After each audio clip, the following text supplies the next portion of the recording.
April 6, 1945. Radar Picket Station No. 1, 16 miles northwest of Okinawa. Dawn breaks cold over the destroyer USS Bush, her crew at battle stations. In the Combat Information Center, radar operators track contacts multiplying on their screens. Not dozens, hundreds. At 0600 hours, the sky fills with the drone of approaching aircraft.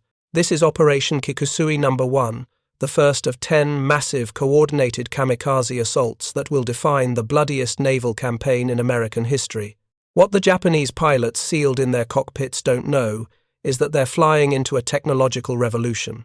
American 5-inch guns are loaded with shells marked VT, containing miniaturized radio transmitters that will transform naval warfare. Over the next 82 days, these proximity fuses will prove 4 times more effective than conventional ammunition, turning what should have been catastrophic losses into survivable combat. The mathematics of survival are about to collide with the mathematics of sacrifice, and only one will prevail. If you're enjoying this deep dive into the story, hit the subscribe button and let us know in the comments from where in the world you are watching from today. The American VT proximity fuse represented one of the 3 most closely guarded secrets of World War II, alongside radar and the atomic bomb. Developed through a crash program initiated in 1940 by Section T of the Johns Hopkins Applied Physics Laboratory under Dr. Merle Tuve, the fuse operated on a principle that German and Japanese scientists deemed impossible. A miniature radio transmitter and receiver, compressed into a space smaller than a pint milk bottle, would send out continuous radio waves and measure their return frequency. When the Doppler shift indicated proximity to a target, the fuse would detonate automatically. No longer would gunners need to estimate exact distances and set mechanical timers. The shell would know when to explode. The technical challenges had been staggering. The fuse's components, including tiny glass vacuum tubes manufactured by Sylvania, had to withstand acceleration forces of 20,000 times gravity when fired from a 5-inch gun. The projectile would reach 2,600 feet per second while spinning at 25,000 revolutions per minute through the gun's rifling. Every component had to function perfectly after this violent launch, then operate reliably in temperatures ranging from 100 degrees to -50 degrees Fahrenheit. By April 1945, American factories had produced over 15 million proximity fuses for naval use in the Pacific Theater. Manufacturing had been distributed across multiple contractors. Crosley Corporation alone produced 5,259,113 fuses, 24% of the total. RCA, Eastman Kodak, General Electric, and McQuay Norris combined with 87 different firms using 110 factories engaged in various phases of production. This massive industrial effort ensured that American forces at Okinawa were equipped with the most advanced anti-aircraft ammunition ever created. The United States Navy had increased proximity fuse allocation from 25% of anti-aircraft ammunition in 1943 to 75% by 1945. This represented recognition that Pacific theater combat against kamikaze attacks demanded revolutionary defensive capabilities. Every destroyer, cruiser, and battleship carried thousands of VT-fused 5-inch shells as their primary defense against suicide attacks. Standing in stark contrast was the Japanese kamikaze program, born of desperation. Following catastrophic defeats in the Marianas and the Battle of the Philippine Sea, Japan had lost the majority of its experienced pilots and aircraft carriers. Vice Admiral Takejiro Onishi, commander of the 1st Air Fleet, had proposed the formation of special attack units in October 1944, arguing that conventional tactics could no longer succeed against overwhelming American firepower. The kamikaze represented Japan's attempt to transform its remaining inexperienced pilots into precision-guided weapons. The mathematics seemed favorable. While conventional attacks achieved hit rates of only 2% against heavily defended American ships, early kamikaze attacks in the Philippines had achieved success rates exceeding 34%. A single pilot in a Zero fighter carrying a 250-kilogram bomb could potentially sink a destroyer, trading one life and one obsolete aircraft for hundreds of American casualties and millions of dollars in damaged warships. The kamikaze pilots underwent abbreviated training that emphasized spiritual preparation over flying skills. Many had less than 100 hours of flight time, compared to the 500-plus hours of their predecessors at Pearl Harbor. They were taught basic navigation, ship recognition, and most critically, the final diving approach that would evade anti-aircraft fire. The pilots wrote final letters, participated in ceremonial sake toasts, and received samurai swords or rising sun headbands before their missions. But no amount of spiritual preparation could overcome the technological revolution they were about to encounter. The contrast in defensive philosophy was absolute. American ships at Okinawa deployed in concentric rings of protection, with radar picket destroyers positioned to provide early warning and bear the brunt of initial attacks. Each destroyer carried 12 to 16 5-inch guns capable of firing VT-fused shells, creating overlapping fields of fire. The proximity fuse transformed these weapons from area denial systems into precision instruments. A 5-inch VT shell had a lethal burst radius of 70 feet, compared to just 20 feet for time-fused shells. More critically, the fuse eliminated the complex calculations required for conventional anti-aircraft fire, allowing gunners to engage targets immediately upon detection. The morning of April 6, 1945, would put these systems to their ultimate test. Operation Kikusui No. 1 involved 391 Navy planes and 133 Army planes, of which 215 Navy planes and 82 Army planes were kamikazes, a total of 297 suicide aircraft in a single coordinated assault. Commander Frederick Julian Beckton of USS Laffey later described the approaching kamikaze waves as resembling a swarm of bees heading for the only flower in the desert. The first wave struck at 0600, with radar operators tracking over 50 aircraft approaching from the north. The picket destroyers opened fire at maximum range, 12,000 yards, with VT-fused shells. The proximity fuses proved devastatingly effective against the approaching formations. Each shell that passed within lethal range of an aircraft automatically detonated, filling the sky with steel fragments. Unlike time-fused shells that required precise range estimation, the VT fuses turned near misses into kills. Within minutes, dozens of Japanese aircraft were falling into the sea. Their suicide missions ended miles from their targets. But the kamikazes kept coming. At 0744, USS Laffey came under concentrated attack by 22 aircraft in 80 minutes. The destroyer's gunners fired 345 rounds of 5-inch VT ammunition, destroying 9 attackers outright. The proximity fuses allowed Laffey's guns to engage multiple targets simultaneously, switching rapidly between aircraft without the delays required for fuse setting. When kamikaze pilots attempted their standard tactic of approaching at wavetop height to avoid radar detection, the VT fuses proved equally effective, detonating when the shells passed close to the sea surface and creating walls of fragments that shredded low-flying aircraft. Despite this devastating but defensive fire, Laffey was struck by 6 kamikazes and 4 bombs, yet survived, a testament to both American damage control and the fact that proximity fuses had prevented many more attackers from reaching their target. The effectiveness of the VT fuse was no accident. The technology had been secretly tested in combat since January 5, 1943, when USS Helena fired the first proximity-fused shells in action off Guadalcanal. Lieutenant Red Cochran, commanding the aft 5-inch battery, shot down a Japanese Val dive bomber with the second of 3 salvos. The shells had detonated without direct hits. They had simply passed close enough to trigger the fuse and tear the aircraft apart with fragments.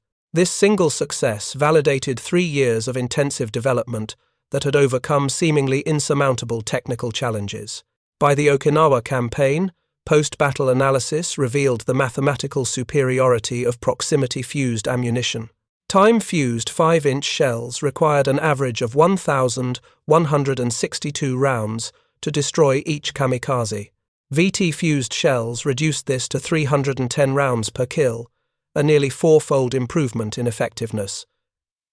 In optimal conditions, the results were even more dramatic. The destroyer escort USS Abercrombie, destroyed a kamikaze with just 2 VT rounds in May 1945. The destroyer USS Morrison, defending against a massive kamikaze attack on May 4, shot down 8 attackers in minutes, using proximity-fused ammunition before being overwhelmed by sheer numbers. The psychological impact of the proximity fuse on Japanese pilots was profound. Surviving kamikaze pilots who aborted their missions reported the terrifying experience of approaching American task forces through seemingly solid walls of exploding shells. The distinctive black puffs of VT explosions appeared with uncanny accuracy, as if the American gunners could see exactly where each aircraft would be. Japanese tactical doctrine had assumed that high-speed, low-altitude approaches would minimize exposure to anti-aircraft fire. The proximity fuse invalidated these assumptions entirely. Shells that would have missed by 50 feet with conventional fuses now detonated lethally close, turning the final approach into a gauntlet of precisely timed explosions. Vice Admiral Matome Ugaki, directing kamikaze operations from Kyushu, noted in his diary the increasingly devastating effectiveness of American anti-aircraft defenses. By late April 1945, Japanese naval intelligence estimated that fewer than 1 in 4 kamikaze aircraft were reaching their targets, compared to 1 in 3 during the Philippines campaign. The difference was primarily attributed to what Japanese reports described as new-type anti-aircraft shells that seemed to explode with impossible accuracy. Ugaki wrote, "The enemy's defensive firepower has increased remarkably. Our special attack aircraft are being destroyed at distances we previously considered safe." Individual American sailors operating the 5-inch guns with VT ammunition became legends within their task forces. On the destroyer USS Hugh W. Hadley, during the May 11th attack, gun crews claimed 17 confirmed kamikaze kills using proximity-fused ammunition. The gunners developed a technique of leading kamikaze aircraft with continuous fire, creating a wall of VT explosions that attacking aircraft had to fly through. Their gun crews could fire 15 rounds per minute, each shell equipped with its own electronic brain seeking targets. During one 52-minute period, Hugh W. Hadley's guns destroyed multiple kamikazes in succession, with the proximity fuses ensuring that even shells passing above or below the rapidly maneuvering aircraft would detonate effectively. The story of USS Aaron Ward during the May 3rd attacks illustrates the proximity fuse's role as a force multiplier. When 40 kamikaze aircraft attacked the destroyer, her 5-inch batteries fired continuously for 52 minutes. The VT-fused shells destroyed 6 attackers completely and damaged 5 others severely enough that they crashed into the sea.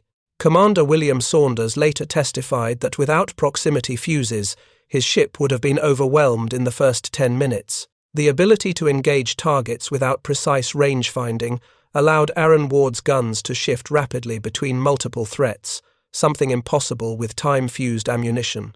These accounts were multiplied across the entire fleet. During the 10 major Kikusui operations from April 6 to June 22, 1945, Japanese forces launched approximately 1,900 aircraft in organized kamikaze attacks. American naval forces, primarily using VT-fused 5-inch shells, destroyed hundreds of these attackers before they could reach their targets. Statistics from the Operations Research Group showed that ships equipped with proximity-fused ammunition were 3 times more likely to survive concentrated kamikaze attacks than those relying primarily on conventional ammunition. The proximity fuse had transformed what should have been a catastrophic tactical innovation into a costly but manageable threat.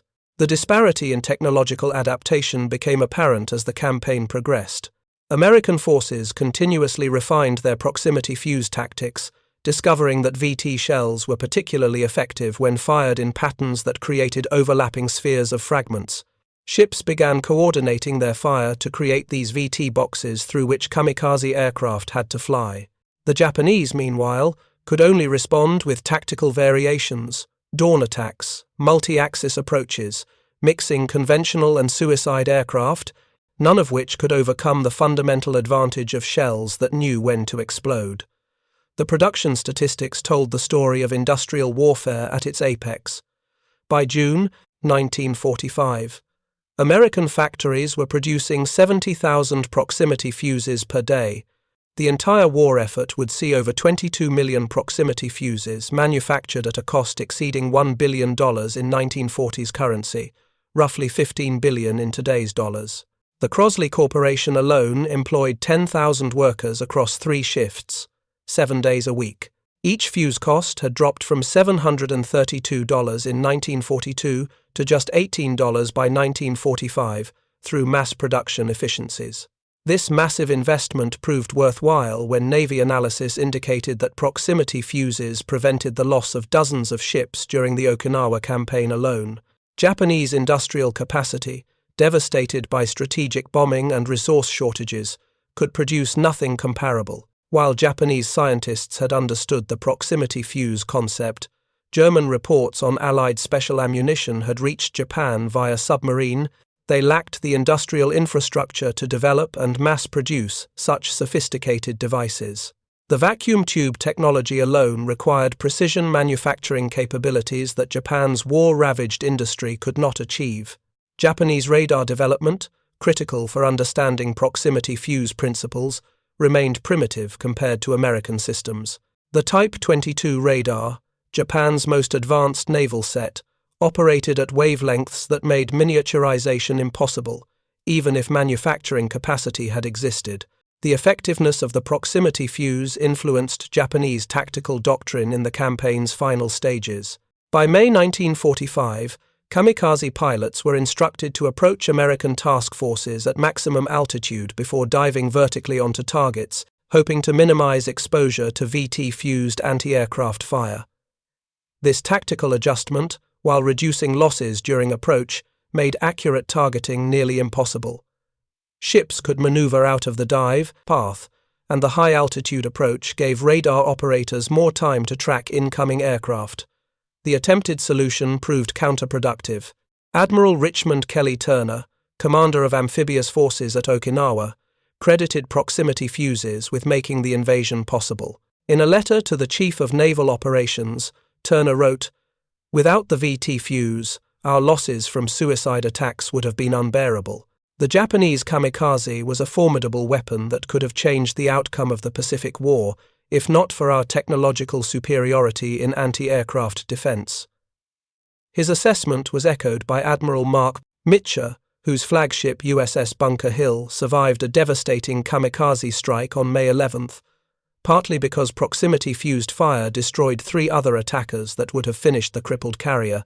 Admiral Arleigh Burke, Mitcher's chief of staff, later recalled the effectiveness of proximity fuses during a 1978 interview. "When I went as chief of staff to Admiral Mitcher, who commanded the fast carrier task forces, all the 5-inch 38 and 5-inch 25 ammunition was fitted with VT fuses, and as you well know, those fuses knocked down enemy planes by the dozens. Had it not been for those fuses, our ship losses and casualties in the fast carriers in the last half of the war would have been enormously larger." The proximity fuse's impact extended beyond mere statistics. The technology fundamentally altered the morale equation that made kamikaze tactics viable. Japanese military doctrine assumed that the certainty of death for their pilots would be balanced by the near certainty of hitting enemy ships. When success rates dropped below 20% due to proximity fuse defenses, the exchange became unsustainable, even by the brutal calculus of suicide warfare. Young Japanese pilots, many of them university students drafted into the special attack units, began to understand that their deaths would likely achieve nothing. Letters recovered after the war revealed growing awareness among kamikaze pilots that American defenses had evolved beyond what their commanders had promised. Lieutenant Yukio Seki, leader of the first official kamikaze unit in October 1944, had achieved devastating success against escort carriers in Leyte Gulf when proximity fuses comprised only 25% of anti-aircraft ammunition. By Okinawa, his successors faced a fundamentally different reality. Lieutenant Commander Goro Nonaka, leading the Thunder Gods Corps equipped with Oka flying bombs, lost his entire squadron on March 21, 1945, without a single Oka reaching launch position. American fighters, guided by radar intercept officers, shot down all 18 Betty bombers. But even if they had broken through, the wall of VT-fused anti-aircraft fire would have been impenetrable. The technical sophistication of the proximity fuse represented more than just superior manufacturing. The device embodied fundamental advances in electronics, material science, and systems integration that Japan could not match. The miniaturized vacuum tubes manufactured by Sylvania and Raytheon used special glass formulations that could withstand tremendous shock. The battery system, activated by the acceleration of firing, used an electrolyte that remained stable for months, then activated instantly when needed. If you find this story engaging, please take a moment to subscribe and enable notifications. It helps us continue producing in-depth content like this. The radio frequency was precisely calculated to minimize interference while maximizing detection range. Each element represented years of focused research, backed by unlimited funding. Meanwhile, Japanese anti-aircraft defenses remained primitive. The Type 98 100mm anti-aircraft gun, Japan's best heavy AA weapon, still relied on mechanical time fuses that required manual setting before each shot. Japanese naval vessels at Okinawa, including the super battleship Yamato during her final sortie, carried anti-aircraft ammunition that was technologically equivalent to what Americans had used at Pearl Harbor. When Yamato faced over 300 American aircraft on April 7, 1945, her 162 anti-aircraft guns fired thousands of rounds but shot down fewer than 10 attackers. The Americans lost just 10 aircraft while sinking the world's largest battleship, a stark demonstration of technological disparity. The proximity fuse also enabled new tactical innovations impossible with conventional ammunition. American destroyers developed the VT umbrella technique, firing proximity-fused shells in predetermined patterns above friendly ships under attack. The shells would detonate at set distances, creating a protective dome of fragments that kamikaze aircraft had to penetrate. This technique proved particularly effective against the Oka flying bombs, whose high speed made them nearly impossible to track with conventional fire control, but vulnerable to the wall of fragments created by VT patterns. During the entire Okinawa campaign from April 1 to June 22, 1945, the United States Navy expended approximately 150,000 proximity-fused 5-inch shells. The effectiveness was undeniable. While VT-fused ammunition represented 45% of heavy anti-aircraft ammunition fired, it accounted for the vast majority of confirmed kamikaze kills at longer ranges. Time-fused shells, comprising 55% of ammunition expended, proved effective primarily at close range, where accuracy was less critical. The mathematics demonstrated that proximity fuses were approximately 3 to 4 times more effective than conventional ammunition against kamikaze attacks. The human cost differential was equally dramatic. Ships that exhausted their VT ammunition and reverted to time-fused shells suffered casualty rates significantly higher during subsequent attacks. The destroyer USS Drexler, attacked after expending her proximity-fused ammunition on May 28, was sunk in less than a minute by 2 kamikazes that would likely have been destroyed by VT fire. Her 158 dead represented more casualties than many destroyers suffered during entire campaigns. Admiral Raymond Spruance, commander of the Fifth Fleet, experienced the kamikaze threat personally when his flagship USS Indianapolis was hit in March, forcing him to transfer to USS New Mexico, which was also struck in May. He later wrote, "This is my second experience with a suicide plane making a hit on board my own ship, and I have seen 4 other ships hit near me. The suicide plane is a very effective weapon, which we must not underestimate." Yet Spruance also recognized that without proximity fuses, the kamikaze would have been far more devastating. The VT fuse has saved countless ships and lives. It is the margin between bearable and unbearable losses. The strategic implications were clear to military planners preparing for Operation Downfall, the planned invasion of Japan.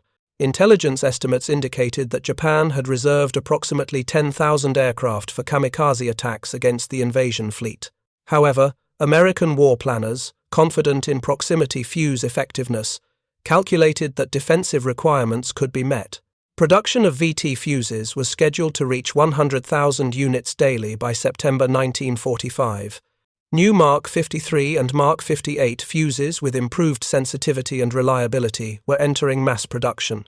The invasion fleet would have carried over 1 million proximity-fused shells, creating an anti-aircraft defense unprecedented in military history. The atomic bombings of Hiroshima and Nagasaki in August 1945 ended the war before this climactic test could occur. But the proximity fuse's impact on Japanese surrender calculations should not be underestimated. Japanese military assessments captured after the war acknowledged the impossibility of successful defense against an invasion fleet protected by what they called electronic shells. Admiral Soemu Toyoda, chief of the Naval General Staff, testified after the war that the Japanese Navy had calculated homeland defense kamikaze attacks would achieve less than 10% success rates against proximity fuse defenses, a rate that would make the tactic militarily worthless. Post-war analysis revealed the full scope of the proximity fuse achievement. The program had mobilized 112 companies in addition to the main contractors, creating an industrial ecosystem dedicated to producing the most sophisticated military electronics of the era. British scientists who had conceived the original proximity fuse concept in 1940 but lacked resources for development, acknowledged that American industrial capability had achieved what they considered impossible. The British had concluded that making vacuum tubes survive gun launch was insurmountable. American engineers proved them wrong. The effectiveness of the proximity fuse against kamikaze attacks influenced military technology development for decades. The principle of smart munitions, weapons that could think for themselves, became central to American military doctrine. Modern anti-aircraft missiles use proximity fusing, descended from the VT fuse, while the Phalanx close-in weapon system protecting today's warships operates on principles pioneered during the defense against kamikazes. The technological superiority that defeated human guidance with electronic intelligence established a paradigm that continues to shape military strategy. Japanese veterans interviewed after the war expressed continued amazement at American proximity fuse technology. Commander Tadashi Nakajima, who helped establish the kamikaze program, admitted, "We knew the Americans had superior technology, but the proximity fuse was beyond our imagination. Our pilots reported shells exploding exactly where they flew, as if guided by invisible hands. It destroyed not just our aircraft but the fundamental premise of the special attack, that spiritual power could overcome material disadvantage." Captain Rikihei Inaguchi, an early advocate of kamikaze tactics, survived the war and later reflected on the proximity fuse's impact. "We believed that the willingness to die would guarantee success. The American electronic fuse proved that technology could defeat even the most determined human sacrifice. It was not just a weapon but a statement about the nature of modern warfare."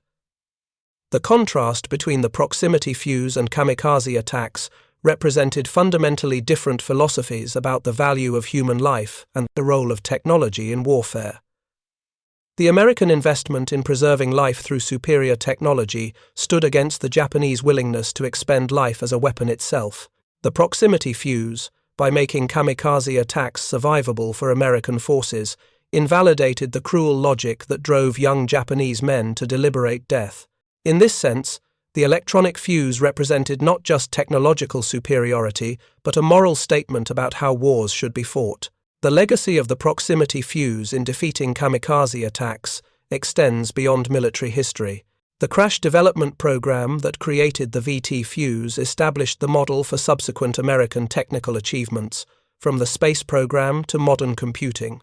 The collaboration between universities, private industry, and military requirements that produced 22 million sophisticated electronic devices under wartime pressure demonstrated American organizational capabilities that would define the post-war era.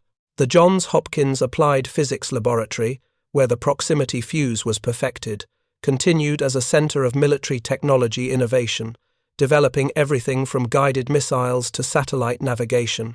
Dr. Merle Tuve, who led the proximity fuse in development, later reflected on the achievement.